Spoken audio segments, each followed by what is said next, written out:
आदाब नाजरीन, आप देख रहे हैं INN न्यूज़। मैं हूं शौकत अली सूफी। पेश हैं आज दिन भर की कुछ अहम खबरें। चीफ मिनिस्टर के चंद्रशेखर राव ने आज हफ्ते को यादाद्री मंदिर में प्रेसिडेंशियल स्वीट्स और VVIP कॉटेजेस का इफ्तिताह किया।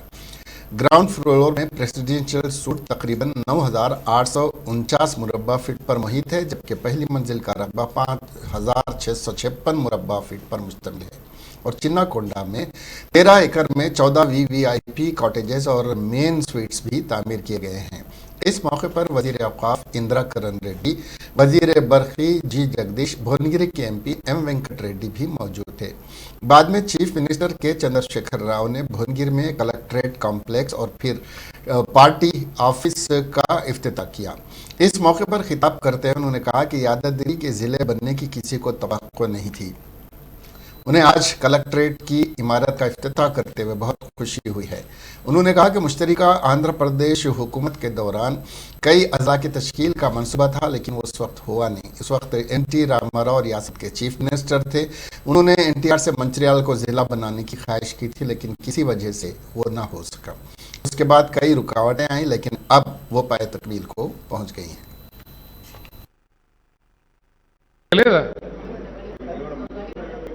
యాడ వలిగొండ కాడ నేను అప్పుడు ఉద్యమంలో ఉన్నా. ఇక రైలు కొట్టకపోతే గిరియట్లా కొట్టకపోతే వాగులేదు మనలేదంటే చెరువు అయిపోయింది. వరుస బట్టి టపాకాయలు వెళ్ళినట్టే చెరువు దిగుడు. అంటే వాన పడనే పడది, పడితే ఆ నీళ్ళు ఉండయి, చెరువులు దిగిపోతాయి. మిషన్ కాకతీయ అని ఒక వర్డ్ అంటే గమ్మత్తు కనబడుతుంది, కానీ దాన్ని ఎన్నుకున్న లోతు ఇది, దాన్ని ఎన్నుకున్న అధ్యయనం ఇది. సమైక్య రాష్ట్రంలో మొత్తం నాశనం చేయబడ్డ చెరువులను ఒక మిషన్ కింద పెట్టి కాకతీయ రెడ్డి రాజులే మనకు పుణ్యం కట్టుకుని అన్నం పెట్టారు కాబట్టి వాళ్ళ పేరు పెడితేనే బరకత్ ఉంటుందని మిషన్ కాకతీయ అని పేరు పెట్టి, ఇది కూడా మీరు నమ్మరు. నేను చెప్తే మీకు చాలామందికి ఆశ్చర్యం అనిపిస్తుంది. మేము ఎంత బలంగా నమ్మకం తెలంగాణ వస్తుందని అంటే, ఢిల్లీలో ఉండే ప్రొఫెసర్ జయశంకర్ గారు నాతో ఉండే, ఆయన కూడా చచ్చిపోయింది పాపం. జయశంకర్ గారు, విద్యాసాగరరావు గారు కూడా చనిపోయిండు. విద్యాసాగరరావు గారు ఇదే జిల్లా అరవపల్లి. ముగ్గురం కూర్చుండేది. ఆ సోనియా గాంధీ పిలిచి జర కొద్దిగా నమ్మవాళ్ళకి తెలంగాణ ఇస్తాను, కానీ మేము కూర్చుండేది రాసేది.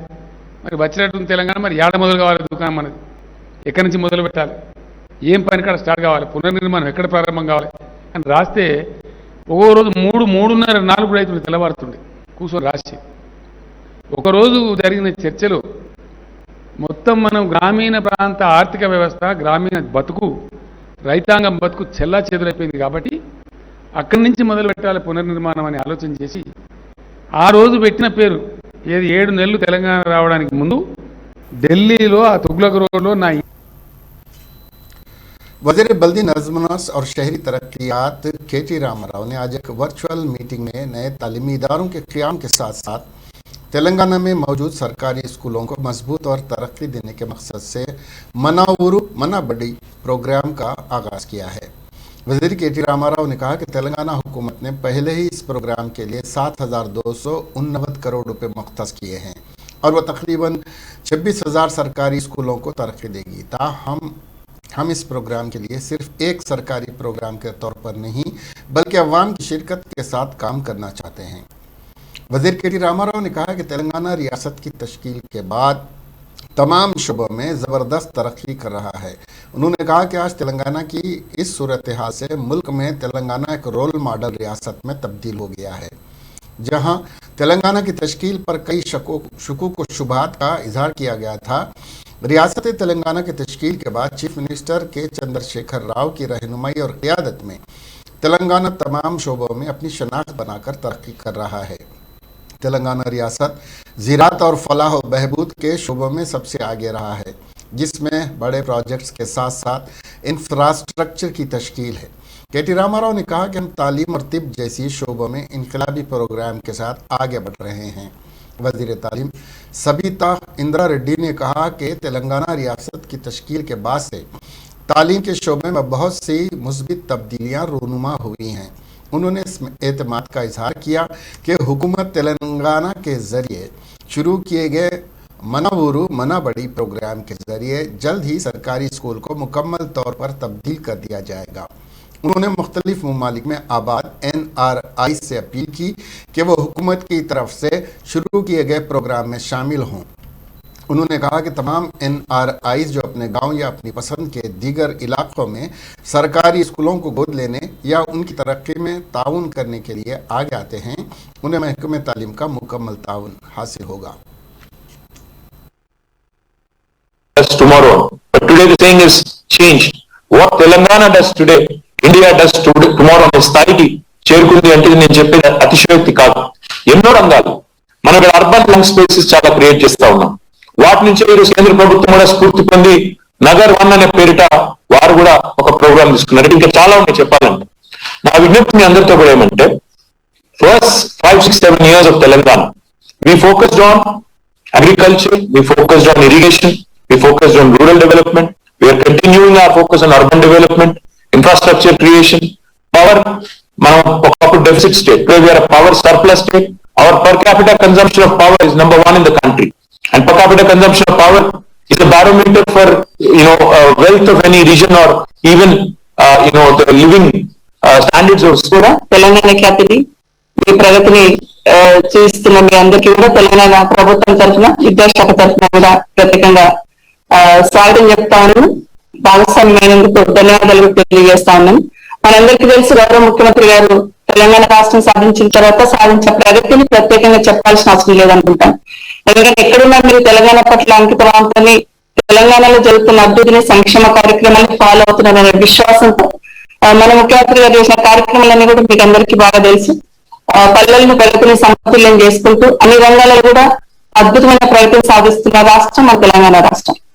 ముఖ్యమంత్రి గారు ప్రత్యేకంగా విద్యారంగం మీద, అందులో KG to PG ఉచిత విద్య అందించాలనే సంకల్పం ఆకాంక్ష గౌరవ ముఖ్యమంత్రి గారు. ఆ దిశగా తెలంగాణ రాష్ట్రం సాధించినప్పటి నుండి అడుగులు వేస్తున్న సందర్భాన్ని ఒకసారి గుర్తు చేసుకుంటూ దాదాపు 1000 గురుకులాలు ఏర్పాటు చేసి, అంటే దేశంలో ఎక్కలేని విధంగా 1000 గురుకులాలు ఏర్పాటు చేసి ఉచితంగా విద్యను అందిస్తూ, అందులో SC, ST, BC మైనార్టీ విద్యార్థులకి అందులో అవకాశాలు కల్పిస్తూ దేశమంతా ఇటు తిరిగి చూసేటట్టు చేసిన కనుక గౌరవ ముఖ్యమంత్రి గారు. हैदराबाद और तेलंगाना से मंशियात के खात्मे के लिए हुकूमत तेलंगाना काफ़ी संजीदा है, इसलिए महकमे पुलिस और आबकारी को इसकी जिम्मेदारी सौंपी गई है। इन ख्यालात का इजहार रियासती वजीर दाखिला मोहम्मद महमूद अली ने बोराबंडा में मुनक्किदा इंसदाद मंशियात मुहिम तकरीब से खिताब करते हुए किया। उन्होंने कहा कि इंसदाद मंशियात मुहिम वक्त की अहम ज़रूरत है। उसके खात्मे के लिए तेलंगाना पुलिस, महकमे आबकारी और दीगर मुताल्लिका महकमा जात सख्त मेहनत कर रहे हैं। उन्होंने कहा कि वज़ीर आला KCR ड्रग्स की स्मगलिंग, सप्लाई और इस्तेमाल के ताल्लुक़ से काफ़ी संजीदा हैं। इसीलिए उन्होंने हाल ही में इस मौजू पर एक आला सतही इजलास बुलाया था और मुताल्लिका पुलिस अफसरों को हिदायतें दी थी कि मंशियात के कारोबार और इस्तेमाल कुनिंदों पर सख्त कानूनी कार्रवाई करें। अहम तेलंगाना पुलिस ने वज़ीर आला की हिदायत पर अमल करते हुए हाल ही में 2 मखसूस विंग तश्कील लिए हैं। वज़ीर मौसूफ ने कहा कि अभी भी हैदराबाद और रियासत के दीगर इलाक़ों में ड्रग्स की सप्लाई और इस्तेमाल के कुछ ऐसे मनाजिर सामने आए हैं जिस पर तेलंगाना पुलिस कार्रवाई कर रही है। हैदराबाद को मंशिया से पाक करने के लिए Hyderabad police, Hyderabad security council और एकलव्या फाउंडेशन मुश्तरका तौर पर मुहिम चला रहे हैं। वज़ीर दाखिला ने अपने खिताब में तेलंगाना पुलिस के ईजाद करदा फ्रेंडली पुलिसिंग शी टीम, भरोसा centre, V1 safety week, CCTV कैमरों का भी जिक्र किया।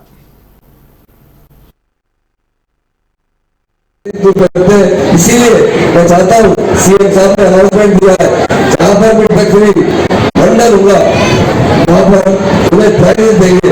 इसी तरह मैं समझता आने वाले वक्त पर ड्रग्स हुई अगर कुछ कांस्टेंसी होंगी सबसे ज्यादा तो जुगली कांस्टेंसी होगी और आपका डिवीजन होगा, हमारे फसीदाबाद का डिवीजन कराना चाहेगा।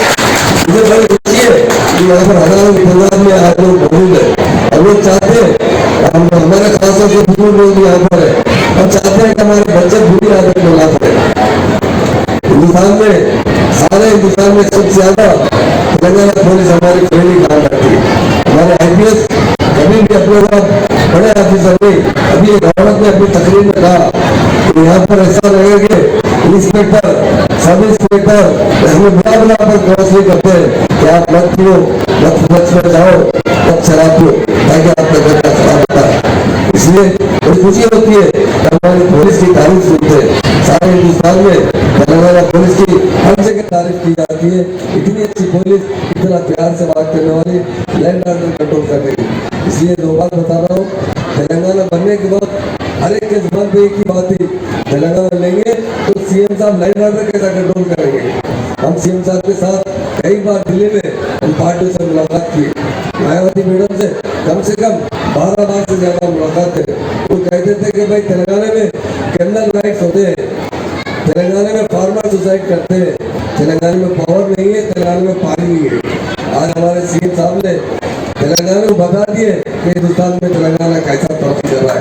आज हमारे पास पानी घर घर तक, हैदराबाद में तो पीने का पानी फ्री दिया जा रहा है, किसानों को पानी जितना पानी चाहिए टोटल फ्री दिया जा रहा है। वजीर बल्दी नज़्म केटी रामाराव ने सनत नगर हल्के असम्बली के पार्टी गड्ढा में 5 करोड़ 90 लाख रुपए की लागत से तामीर करदा असरी फंक्शन हॉल का इफ्तिताह अमल में लाया। इस मौके पर रियासती वजीर T Srinivas Yadav, greater Hyderabad mayor Vijay Lakshmi, deputy mayor Srilatha और दीगर मौजूद थे।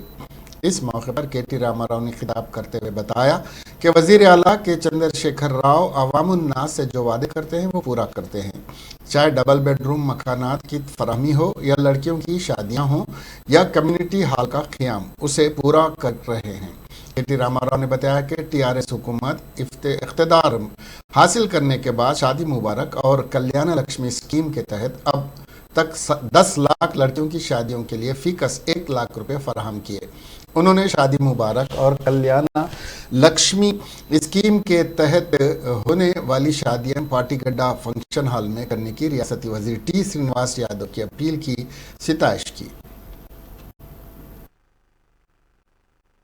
నుంచి పని చేయించుకోవడంలో కానీ లేదా ప్రజలకు సంబంధించిన కార్యక్రమాల్లో ముంగట ఉండి ప్రజలకు మ్యాక్సిమం ఫాయిదా తీసుకొచ్చే కార్యక్రమాల్లో శ్రీనివాస్ యాదవ్ గారి కంటే మించిన నాయకుడు ఉంటాడని నేనైతే అనుకోవడం లేదు. ఎందుకంటే ఇప్పటిదాకా ఆయన నాయకత్వంలో హైదరాబాద్లో ప్రభుత్వం తీసుకున్న ఏ కార్యక్రమమైనా సనత్ నగర్లో ప్రారంభించిన తర్వాత అంతటా కూడా విజయవంతంగా జరిగినాయి అన్ని కూడా. అది డబుల్ బెడ్రూమ్ ఇల్లు ఐడిహెచ్ కాలనీ నుంచి మొదలు పెడితే, మనం బన్సిలాల్పేటలో స్టార్ట్ చేసిన మల్టీపర్పస్ కమ్యూనిటీ హాల్ నుంచి మొదలు పెడితే, అక్కడ కట్టిన లైబ్రరీ నుంచి మొదలు పెడితే, ఒకటి రెండు కాదు, ఏ కార్యక్రమం తీసుకున్నా సనత్ నగర్లో చాలా అద్భుతంగా విజయవంతం చేయడంలో శ్రీనివాస్ యాదవ్ గారు మొదటి నుంచి మీకోసం, తన కోసం కాదు, ఎన్నడైనా కూడా మీకోసం, ఎక్కడ పేదలు ఉంటే అక్కడ తానుండి తాను ప్రత్యక్షమై వారి కోసమే కార్యక్రమాలు చేస్తూ ఉన్నారు. అందులో భాగంగా ఈరోజు మన పాటిగడ్డలో ఇక్కడ రోడ్స్ అండ్ బిల్డింగ్స్ డిపార్ట్మెంట్కి సంబంధించి ఒక 1200 గజాలు జాగా ఉందంటే వెంటనే మంత్రి గారు R&B మినిస్టర్తో మాట్లాడి ఒక క్షణం కూడా ఆలస్యం చేయకుండా ఇటు GHMCకి సంబంధించి నాతో మాట్లాడి, అన్న మా వాళ్ళ కోసం అక్కడ ఒక మంచి ఫంక్షన్ హాల్ కట్టాలి, ఎక్కడనో పోయి మళ్ళీ కిరాయికి తీసుకొని రోజుకు వేల రూపాయలు ఖర్చు పెట్టి ఒక శుభకార్యం చేయాలంటే, ఒక బర్త్డే అన్న, ఒక పెళ్లి అన్న, చిన్న కార్యమైనా పెద్ద కార్యమైనా చేసుకోవాలంటే ఇబ్బంది అవుతుంది. వాళ్ళకు అందుబాటులో ఈ 2 ముఖ్యమైన పెద్ద కాలనీలు ఉన్నాయి, పేదలు ఉన్నారు అక్కడ ఎక్కువ, వాళ్ళకు అందుబాటులో ఒక చక్కటి కమ్యూనిటీ హాల్ కడదామంటే వారి కోరిక మేరకు మీ అందరి కోసం వెంటనే 6 కోట్ల రూపాయలు మంజూరు చేయడం జరిగింది. ఎక్కువ రోజు కాదు, నేను మా అధికారులు ఇక్కడే ఉన్నారు, ఎందుకంటే మీకు స్థలంతో పంచాయతీ లేదు, మంచిగా లెవెల్ ఉంది, మంచిగా ఉంది. वजीर बरखी जगदीश रेड्डी ने बताया कि मुल्क भर की रियासतों के अवाम वजीर आला के चंद्रशेखर राव जैसे हरकियाती क़ायद की तलाश में हैं, क्योंकि वजीर आला के चंद्रशेखर राव ने नई रियासत तेलंगाना की तश्कील के बाद सिर्फ 7 साल के अरसे में तेलंगाना को मुल्क भर की रियासतों में मिसाली बना दिया है और तेलंगाना वाहिद रियासत है जहां की अवाम को रियासती हुकूमत 24 घंटे बरखी सरबराह कर रही है। उन्होंने बीजेपी और कांग्रेस कायदे से सवाल किया कि क्या इस तरह के इक़दाम उनके ज़ेर इख्तिदार वाली रियासतों में मौजूद हैं। वजीर बरखी जगदीश रेड्डी ने बताया कि भुवनगिरी यादाद्री आलर में करोड़ों रुपयों के तरक्याती काम पाए तकमील किए गए हैं। मेदारम जात्रा मुल्क का दूसरा सबसे बड़ा मेला है, जिसमें लाखों लोग शिरकत करते हैं और सोमक्का और सरलम्मा के दर्शन करते हैं। हुकूमत तेलंगाना ने मेदाराम जात्रा के लिए तमाम तर इंतजाम मुकम्मल कर लिए हैं। 13 फरवरी से हनमकुंडा से मेदारम जात्रा के लिए हेलीकॉप्टर खिदमत भी दस्तियाब रहेंगी। रियासती महकमे सयाहत ने इस यात्रा के लिए हेलीकॉप्टर की खिदमत मुहैया कराई हैं। हनमकुंडा से मेदारम जाने का किराया 19,999 रुपये मुकर्रर किया गया है। इस मेले के लिए हेलीकॉप्टर की खिदमत बेंगलुरु की तुम्बी एविएशन ने फराहम की हैं। इसके अलावा मेले के हवाई नज़ारे के ख्वाहिशमंद लोगों को 8 से 10 मिनट के नज़ारे के लिए 37,000 रुपये फीकस अदा करना होगा। हेलीकॉप्टर में एक वक्त में 6 लोग सफर कर सकेंगे। कांग्रेस पार्टी 2023 के आम इंतखाबात में कामयाबी हासिल करने की हिकमत अमली तैयार करते हुए उसके पार्टी कायदीन बिलखुसूस CLP कायद भट्टी विक्रमार्का और अराकीन असम्बली सीताक्का जग्गा रेड्डी अपने अपने हलकों में सरगर्म हैं और अवाम के दरमियान रहते हुए उनके मसाइल की जानकारी हासिल कर रहे हैं और उन मसाइल की एकसुई के सिलसिले में ओहदेदारों से कामयाब नुमाइंदगी कर रहे हैं। CLP कायद भट्टी विक्रमार्का इन दिनों पार्टी की डिजिटल मेंबरशिप में मसरूफ रहते हुए ज़्यादा से ज़्यादा अफराद को पार्टी कारकुन बना रहे हैं, तो रुकने असम्बली सीताक्का मेडारम जात्रा के इंतजामात में मसरूफ रहते हुए अवामुन्नास से मुलाकात कर रहे हैं।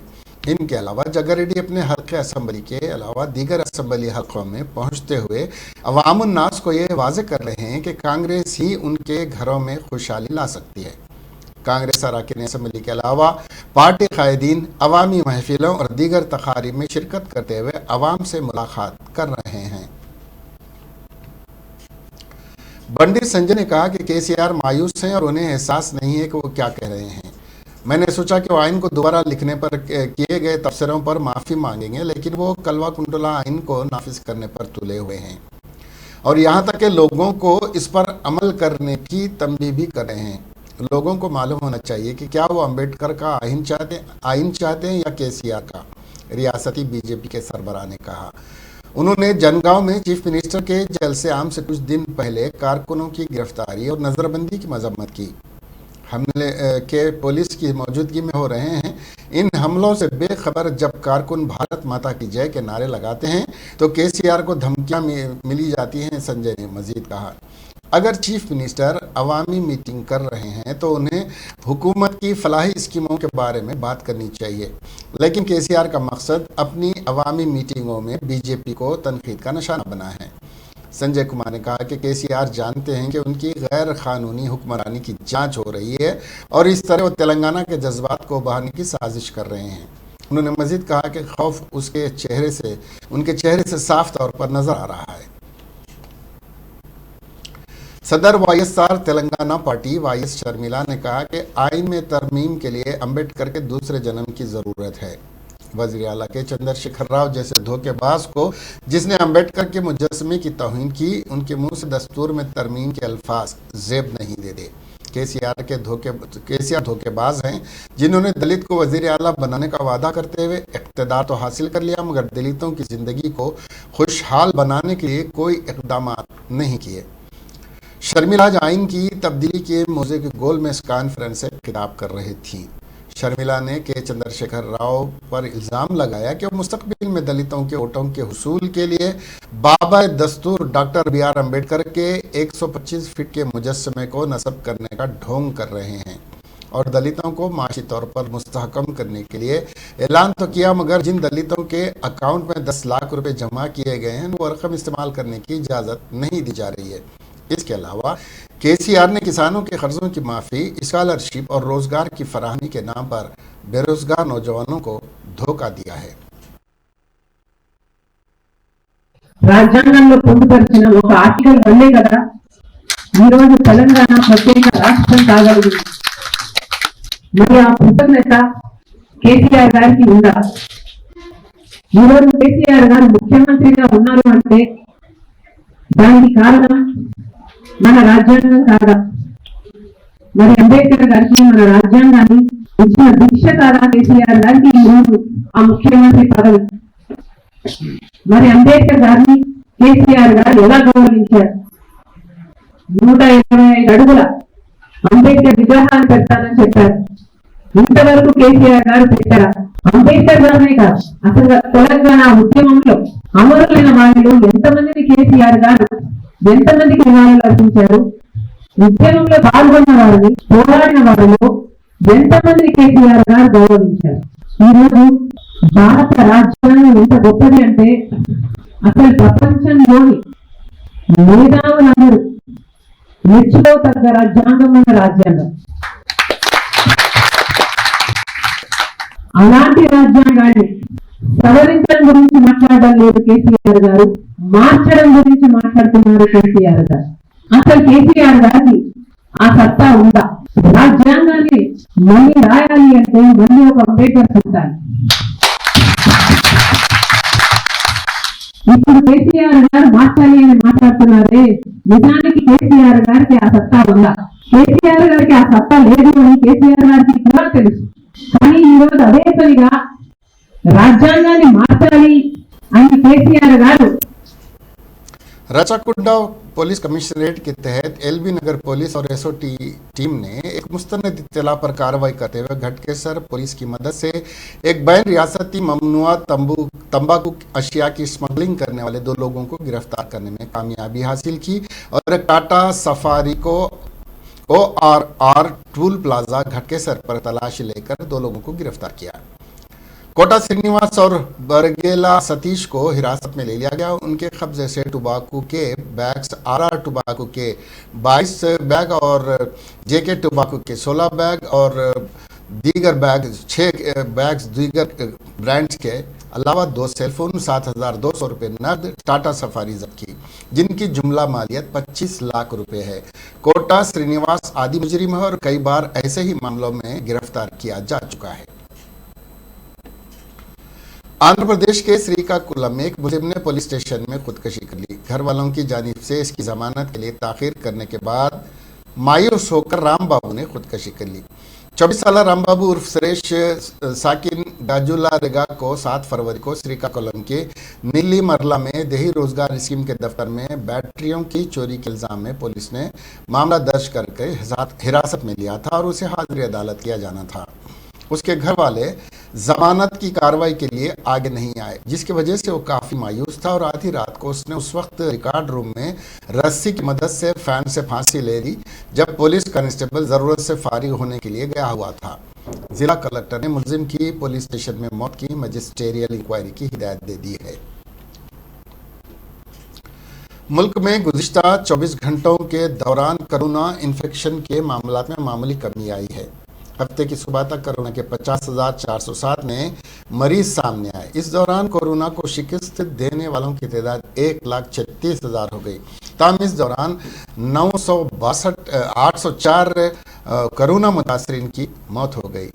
मरकजी वजारत सेहत की तरफ से हफ्ते को जारी करदा आदाद-ओ-शुमार के मुताबिक मुल्क में कोरोना से सेहतयाब होने वालों की कुल तादाद 4,14,68,120 है। इस दौरान सेहतयाबी की शरह में बेहतरी के साथ ये बढ़कर 97.37% हो गई है। मुल्क में फ़ाल मरीजों की तादाद 6,10,443 को पहुँच गई है। रोज़ाना इन्फेक्शन की शरह 3.48% हो गई है।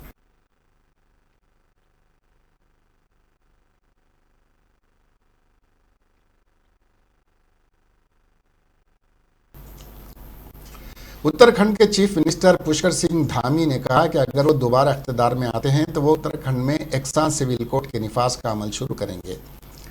आज एक वीडियो पैगाम के जरिए उसका ऐलान करते हुए चीफ मिनिस्टर पुष्कर सिंह धामी ने कहा कि इस इक़दाम का मकसद उत्तराखंड के सकाफती रूहानी विरसे की हिफाजत करना है और तमाम शहरियों के लिए एकसां कानून फराहम करें, चाहे वो किसी भी मज़हब के हों। पुष्कर सिंह धामी ने मजीद कहा कि एकसां सिविल कोड हिंदुस्तानी आइन के आर्टिकल 44 को अमली जामा पहनाने की तरफ एक अहम कदम होगा। उन्होंने कहा कि अपनी हल्फ बर्दारी के फ़ौरन बाद नई बीजेपी हुकूमत रियासत में एकसां सिविल कोड का मसवदा तैयार करने के लिए अदालती लोगों, रिटायर्ड लोगों, समाज के दानिशवर लोगों और दीगर स्टेक होल्डर्स पर मुश्तमिल एक कमेटी तश्कील देगी। ये UCC शादियों, तलाक, ज़मीन, जायदादों और विरासत से मुताल्लिक़ तमाम लोगों के लिए एकसां कानून फराहम करेगी। उत्तराखंड की सांस्कृतिक आध्यात्मिक विरासत की रक्षा, यहाँ के पर्यावरण की रक्षा और राष्ट्र रक्षा के लिए उत्तराखंड की सीमाओं की रक्षा, ये तीनों ही आज उत्तराखंड ही नहीं बल्कि पूरे भारत के लिए अहम है। इस दृष्टि से आगामी नई बीजेपी सरकार अपने शपथ ग्रहण के तुरंत बाद न्यायविदों, सेवानिवृत्त जनों, समाज के प्रबुद्ध जनों और अन्य स्टेक होल्डरों की एक कमेटी गठित करेगी जो कि उत्तराखंड राज्य के लिए यूनिफॉर्म सिविल कोड का ड्राफ्ट तैयार करेगी। इस यूनिफॉर्म सिविल कोड का दायरा विवाह, तलाक, जमीन जायदाद और उत्तराधिकार जैसे विषयों पर सभी नागरिकों के लिए समान कानून, चाहे वो किसी भी धर्म में विश्वास रखते हो, होगा। ये यूनिफॉर्म सिविल कोड संविधान निर्माताओं के सपनों को पूरा करने की दिशा में एक अहम कदम होगा और संविधान की भावनाओं को मूर्त रूप देगा। ये भारतीय संविधान के आर्टिकल 44 की दिशा में भी एक प्रभावी कदम होगा, जो देश के सभी नागरिकों के लिए समान नागरिक संहिता की संकल्पना प्रस्तुत करता है। सर्वोच्च न्यायालय ने भी समय समय पर इसे लागू करने पर जोर ही नहीं दिया, बल्कि कई बार इस दिशा में कदम नहीं उठाने के लिए भी नाराजगी व्यक्त की है। साथ ही इस महत्वपूर्ण निर्णय में हमें गोवा राज्य से भी प्रेरणा मिलेगी, जिसने एक प्रकार के यूनिफॉर्म सिविल कोड लागू करके देश में एक उदाहरण पेश किया है, जिसका उदाहरण सुप्रीम कोर्ट के माननीय जजों द्वारा भी दिया गया है। उत्तराखंड में जल्द से जल्द यूनिफॉर्म सिविल कोड लागू करने से राज्य के सभी नागरिकों के लिए समान अधिकारों को बल मिलेगा। इससे राज्य में सामाजिक समरसता बढ़ेगी, जेंडर जस्टिस को बढ़ावा मिलेगा, महिला सशक्तिकरण को ताकत मिलेगी और साथ ही देवभूमि की असाधारण सांस्कृतिक आध्यात्मिक पहचान को, यहाँ के पर्यावरण को सुरक्षित रखने में भी मदद मिलेगी। उत्तराखंड की सांस्कृतिक आध्यात्मिक विरासत की रक्षा, यहाँ के पर्यावरण की रक्षा और राष्ट्र रक्षा के लिए उत्तराखंड की सीमाओं की रक्षा, ये तीनों ही आज उत्तराखंड ही नहीं बल्कि पूरे भारत के लिए अहम है। इस दृष्टि से आगामी नई बीजेपी सरकार अपने शपथ ग्रहण के तुरंत बाद न्यायविदों, सेवानिवृत्त जनों, समाज के प्रबुद्ध जनों और अन्य स्टेक छत्तीसगढ़ के बीजापुर जिले में हफ्ते को पुलिस और नक्सलियों के दरमियान तसादुम हुआ। एनकाउंटर का यह वाकया बीजापुर जिले के बासागुड़ा थाना इलाके के तहत पेश आया। ये तिम्मापुर से मुत्तसिल पटकल जंगल में हुआ। पुलिस और नक्सलियों के दरमियान तसादुम में सीआरपीएफ का असिस्टेंट कमांडेंट शहीद एसबी तुर्की शहीद हो गया है। शहीद कमांडेंट झारखंड के रहने वाले हैं। तसादुम में एक जवान भी जख्मी हुए हैं। एनकाउंटर का वाकया जिले के तिम्मापुर में उस वक्त पेश आया जब सीआरपीएफ की 168वीं बटालियन की एक गश्ती पार्टी सड़क की सफाई और सफाई के फराइज के लिए निकल रही थी। इसी दौरान नक्सलियों ने फायरिंग शुरू कर दी। सीआरपीएफ के जवानों ने भी नक्सलियों को मुंहतोड़ जवाब दिया। जवानों और नक्सलियों के दरमियान आधे घंटे से ज़्यादा वक्त तक शदीद तसादुम जारी रहा। इस तसादुम में सीआरपीएफ के असिस्टेंट कमांडेंट एसबी तुर्की शहीद हो गए।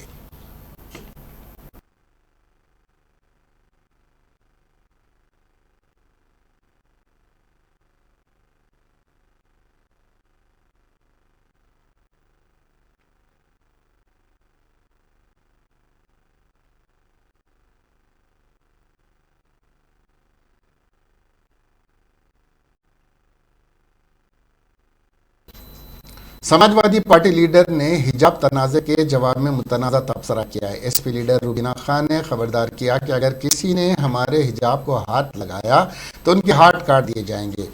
तनाज़ा उस वक्त शुरू हुआ जब हिजाब पहनने वाले तालिब इल्मों को कर्नाटक के उडुपी में गवर्नमेंट प्री यूनिवर्सिटी कॉलेज में दाखिले की इजाज़त नहीं दी गई। इस वाक़े ने रियासत के मुख्तलिफ हिस्सों में हिजाब पर पाबंदी के खिलाफ मुजाहरे को जन्म दिया। रियासती हुकूमत ने तालीमी इदारों के लिए 3 दिन की तातील का ऐलान किया है क्योंकि स्कूल और कॉलेज बदअमनी से भर गए हैं। हुकूमत कर्नाटका ने तलबा को हिदायत दी है कि वो मुताल्लिका इदारों की तरफ से तजवीज़ करदा यूनिफॉर्म पर अमल करें। मैं रुबीना खानम, समाजवादी पार्टी की महानगर अध्यक्ष एवं वरिष्ठ सभा नेता अलीगढ़। ये कर्नाटक हिजाब प्रकरण का जो मुद्दा है, मैं इस पर यह कहना चाहती हूं कि ये हमारे देश की बहन बेटियों के आत्मसम्मान पर हमला है। हमारे हिजाब पर या हमारे आंचल पर हाथ डालने वालों के हम हाथ काट देंगे। अरे भारत विविधताओं का देश है। यहाँ पर माथे का तिलक हो या पगड़ी या हिजाब, ये सब तो हमारी संस्कृति का हिस्सा है। इस पर राजनीति करना, इस पर राजनीति करना निष्ठा की पराकाष्ठा है। अब ये कलयुगी रावण हमारे आंचल का, हमारे हिजाब का चीरहरण करेंगे। मैं उनसे ये कहना चाहती हूँ, मैं उन्हें ये बता देना चाहती हूँ कि महिलाओं को कमजोर समझने की भूल न करें।